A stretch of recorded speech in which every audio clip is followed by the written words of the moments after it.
नमस्कार, मैं हूं अंकुर और आप देख रहे हैं सत्यहिंदी.com। आइए एक नजर डालते हैं अब तक की सुर्खियों पर। केंद्रीय गृह मंत्री अमित शाह ने कहा है कि यूनिफॉर्म सिविल कोड लाने का भारतीय जनसंघ से लेकर बीजेपी तक की राजनीतिक यात्रा का देश की जनता से वादा रहा है। उन्होंने टाइम्स नाउ की ओर से आयोजित एक कार्यक्रम में कहा कि बीजेपी यूनिफॉर्म सिविल कोड लाने के लिए अडिग है, लेकिन ऐसा वो तय प्रक्रियाओं का पालन करके और लोकतांत्रिक चर्चा के जरिए ही करेगी। शाह ने कहा कि संविधान सभा ने भी देश भर के विधानमंडलों और संसद को ये सलाह दी थी कि जब भी सही समय आए देश में यूनिफॉर्म सिविल कोड आना चाहिए। शाह ने कहा कि किसी भी पंथ निरपेक्ष राष्ट्र के लिए धर्म के आधार पर कानून नहीं होना चाहिए। बता दें, गुजरात चुनाव का ऐलान होने से ठीक पहले पिछले महीने राज्य की बीजेपी सरकार ने समान नागरिक संहिता को लेकर कमेटी बनाए जाने का ऐलान किया था। गुजरात से पहले उत्तराखंड और हिमाचल प्रदेश की सरकारों ने भी यूनिफॉर्म सिविल कोड को लागू करने का ऐलान किया था, जबकि गोवा इस संबंध में कानून बना चुका है। गोवा में इससे पहले 19वीं सदी का पुर्तगाली नागरिक संहिता का कानून था, जिसे 1961 में गोवा के भारत में शामिल होने के बाद भी समाप्त नहीं किया गया था। केंद्रीय गृह मंत्री अमित शाह ने एक समारोह के दौरान कहा कि भारतीय इतिहास को विसंगतियों से मुक्त करवाने के लिए उसे दोबारा लिखा जाना चाहिए। उन्होंने इतिहासकारों से 30 महान भारतीय साम्राज्यों और 300 योद्धाओं पर शोध करने की अपील भी की।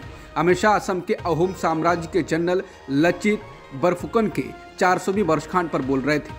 शाह ने कहा कि मैं कई बार सुनता हूँ कि इतिहास को गलत तरीके से लिखा गया, हमारे इतिहास को तोड़ मरोड़ कर लिखा गया, लेकिन हमारे इतिहास को गौरवमयी तरीके से लिखने में अब हमें कौन रोक सकता है। हमें पुरुषार्थ करना पड़ेगा, हमें संशोधन करना पड़ेगा और अपने इतिहास को गौरवमयी तरीके से विश्व के सामने रखना पड़ेगा। आम आदमी पार्टी ने आरोप लगाया है कि गुजरात व एमसीडी चुनाव में हार के डर से बौखलाई बीजेपी दिल्ली के मुख्यमंत्री अरविंद केजरीवाल की हत्या का ताना बाना बन रही है। दिल्ली सरकार के डिप्टी सीएम मनीष सिसोदिया ने कहा कि खुलेआम दिल्ली के मुख्यमंत्री को हत्या की धमकी देने वाले बीजेपी के सांसद मनोज तिवारी के खिलाफ सख्त कार्रवाई करते हुए उन्हें गिरफ्तार किया जाए और इस पूरी साजिश की जांच कराई जाए। सिसोदिया ने कहा कि मनोज तिवारी से पूछताछ की जाए कि उन्हें इस षड्यंत्र के बारे में क्या पता है। सिसोदिया ने कहा कि हम चुनाव आयोग में शिकायत करेंगे और एफआईआर करवाएंगे।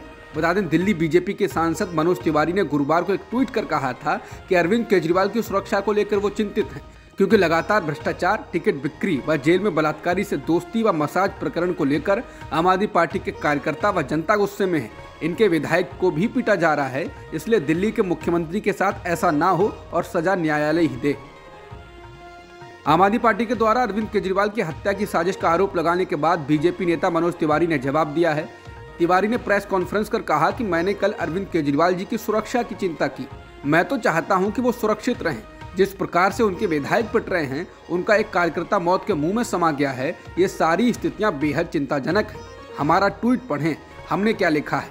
यह हत्या की धमकी की स्क्रिप्ट है, आम आदमी पार्टी की बहुत पुरानी है। मनोज तिवारी ने पुराने ट्वीट्स दिखाते हुए कहा कि पहले भी आम आदमी पार्टी ने बीजेपी पर सीएम केजरीवाल की हत्या की साजिश के आरोप लगाए थे। उन्होंने साल 2019 का मनीष सिसोदिया का ट्वीट भी दिखाया। उन्होंने कहा कि साल बदलता है, लेकिन इनके आरोप यही रहते हैं। राजस्थान के मुख्यमंत्री अशोक गहलोत के आरोपों पर कांग्रेस नेता सचिन पायलट ने बेहद सधे हुए शब्दों में प्रतिक्रिया दी है। उन्होंने गहलोत के तीखे हमले को झूठा और निराधार बताते हुए खारिज किया, लेकिन उन्होंने गहलोत पर किसी तरह का हमला नहीं किया। उन्होंने कहा ये समय एक दूसरे पर आरोप प्रत्यारोप लगाने का नहीं। इसके साथ ही उन्होंने पूरी तरह से इस बात पर जोर दिया कि कांग्रेस को आगे ले जाने के लिए काम पर ध्यान देने और एकजुट रहने की जरूरत है। पायलट ने कहा कि आज के समय में जब हमको सरकार रिपीट करने पर सोचना चाहिए, उस वक्त एक अनुभवी नेता ऐसा बोले, ये अनुचित है और शोभा नहीं देता। आज आरोप प्रत्यारोप लगाने का समय नहीं। बिना एकजुटता के हम सरकार में कैसे आएंगे। पायलट ने कहा कि किसी भी व्यक्ति को इतना असुरक्षित नहीं रहना चाहिए, क्योंकि आज मैं किसी पद पर हूँ, कल नहीं रहूंगा। ये जीवन का क्रम है। आज हमको कांग्रेस पार्टी के नेतृत्व के हाथ मजबूत करने चाहिए। बता दें, इससे पहले गहलोत ने बड़ा बयान देते हुए कहा था कि पूर्व उप मुख्यमंत्री सचिन पायलट गद्दार हैं और उन्हें राजस्थान का मुख्यमंत्री नहीं बनाया जा सकता है। महाराष्ट्र के राज्यपाल भगत सिंह कोश्यारी द्वारा छत्रपति शिवाजी महाराज के ऊपर दिए गए बयान पर राजनीति खत्म होती हुई दिखाई नहीं दे रही है। एनसीपी अध्यक्ष शरद पवार के बाद महाराष्ट्र के पूर्व मुख्यमंत्री उद्धव ठाकरे ने केंद्र सरकार को धमकी दी है कि अगर अगले 4 दिनों में भगत सिंह कोश्यारी को राज्यपाल के पद से नहीं हटाया गया तो फिर महाराष्ट्र में शिवसेना अपने स्टाइल में काम करना शुरू करेगी और महाराष्ट्र में बड़ा आंदोलन करेगी। उद्धव ठाकरे ने मुंबई में पत्रकारों से बातचीत में राज्यपाल को केंद्र सरकार के द्वारा भेजा गया अमेज़न पार्सल करार देते हुए कहा, मैं केंद्र से कह रहा हूं कि वो सैंपल ले जाएं जो आपने राज्य को भेजा है। आप जहां चाहें उसे भेज दें, वृद्धाश्रम भेज दें। ठाकरे ने कहा कि जिन शिवाजी महाराज को महाराष्ट्र की जनता देवता के रूप में पूजती है, आखिरकार भगत सिंह कोश्यारी ने कैसे अपमान कर दिया। ठाकरे ने कोश्यारी पर हमला करते हुए कहा कि बीजेपी उन लोगों को भी राज्यपाल बना देती है जिन्हें वाकई में वृद्धाश्रम में होना चाहिए। ठाकरे ने महाराष्ट्र सरकार और केंद्र सरकार को चुनौती देते हुए कहा कि अगर अगले 4 दिनों में कोश्यारी को महाराष्ट्र के राज्यपाल पद से नहीं हटाया गया तो फिर शिवसेना अपनी भाषा में जवाब महाराष्ट्र की सड़कों पर देगी। महाराष्ट्र के पूर्व मुख्यमंत्री उद्धव ठाकरे ने गुरुवार को कर्नाटक और महाराष्ट्र के बीच सीमा विवाद को लेकर कर्नाटक के मुख्यमंत्री बसवराज बोम्मई और बीजेपी पर निशाना साधा। उद्धव ठाकरे ने कर्नाटक के मुख्यमंत्री द्वारा महाराष्ट्र के 40 गांवों पर दावा ठोकने को लेकर कहा कि कर्नाटक के मुख्यमंत्री सीमा विवादों पर अपना बयान दे रहे हैं। ऐसा लगता है कि कर्नाटक के सीएम बोम्मई को अचानक महाराष्ट्र के 40 गांवों पर दावा करने के लिए बाध्य किया गया है। ठाकरे ने कहा कि प्रोजेक्ट्स गुजरात ले जाए जा रहे हैं, मंत्री गुजरात चुनाव में व्यस्त हैं, कैबिनेट की बैठक नहीं हो रही है। इसका मतलब है कि आपको महाराष्ट्र और यहाँ के मुद्दों की परवाह ही नहीं है। महाराष्ट्र का बार बार अपमान किया जा रहा है। ठाकरे ने कहा कि अब कर्नाटक महाराष्ट्र के गांवों पर दावा कर रहा है। क्या कोई नेता अपने वरिष्ठ पार्टी नेता की अनुमति के बिना बोल सकता है? अगर नहीं तो क्या बोम्मई अपने वरिष्ठों की अनुमति के बिना बोले थे? ठाकरे ने पूछा कि क्या महाराष्ट्र को दिवालिया बनाना, उसकी पहचान पर हमला करना और राज्य को टुकड़ों में तोड़ना भाजपा के राष्ट्रीय एजेंडे में है? उन्होंने जवाब देना चाहिए, क्या ये महाराष्ट्र को तोड़ने का उनका राष्ट्रीय एजेंडा है?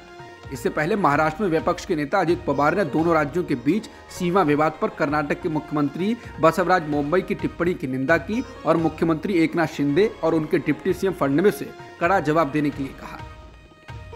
महाराष्ट्र और कर्नाटक सीमा विवाद और कर्नाटक के मुख्यमंत्री बसवराज बोम्मई के बयान के बाद महाराष्ट्र के मुख्यमंत्री एकनाथ शिंदे ने कहा, उनकी सरकार 1 इंच भूमि भी नहीं छोड़ेगी। गुरुवार को शिंदे ने पत्रकारों से बातचीत करते हुए कहा कि हम बॉर्डर इलाकों में मराठी लोगों को न्याय देने का काम कर रहे हैं। महाराष्ट्र की 1 इंच जमीन भी किसी को नहीं दी जाएगी। बता दें, कर्नाटक और महाराष्ट्र की सीमाओं तक स्थिति कुछ इलाकों पर कर्नाटक ने दावा किया। इसके बाद से महाराष्ट्र की सभी पार्टियों के नेताओं ने बीजेपी पर हमला बोला है।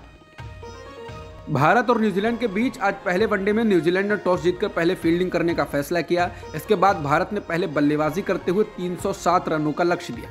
वहीं भारत द्वारा दिए गए 307 रनों के लक्ष्य का पीछा करते हुए न्यूजीलैंड के 103 रनों तक 3 विकेट हो गए हैं। अपना पहला मैच खेल रहे उमरान मलिक ने कॉनवे के बाद मिशेल को भी आउट कर तारीफें बटोरी हैं। फिलहाल मैच जारी है और इस समय क्रीज पर विलियमसन और टॉम लैथम मौजूद हैं। हालांकि बुलेटिन के अपलोड किए जाने तक विकेट और रन आगे हो सकते हैं। इससे पहले भारत की ओर से श्रेयस अय्यर ने कमाल किया और 76 गेंद पर 80 रनों की पारी खेली। अय्यर के अलावा धवन ने 72 और शुभमन गिल ने 50 रन बनाए। अब तक की खबरों में इतना ही। बाकी खबरों के लिए बने रहिए सत्यहिंदी.com के साथ।